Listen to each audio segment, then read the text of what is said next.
Hawking radiation क्या है?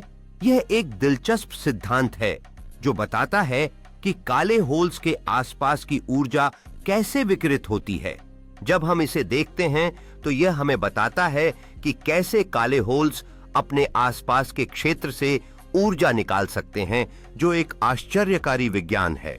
इस प्रक्रिया में जब कोई तारा अपने अंत के करीब पहुंचता है तो वह एक काले होल में बदल जाता है, जो हमें इस विज्ञान का एक अलग दृष्टिकोण देता है।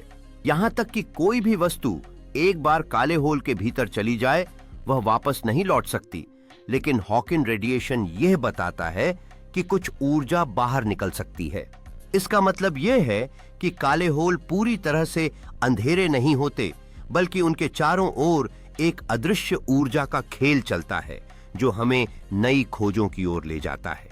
हमारी समझ के लिए यह एक नई संभावना प्रस्तुत करता है जो बताता है कि काले होल अपने अस्तित्व में रहकर भी आसपास की ऊर्जा का उत्सर्जन कर सकते हैं।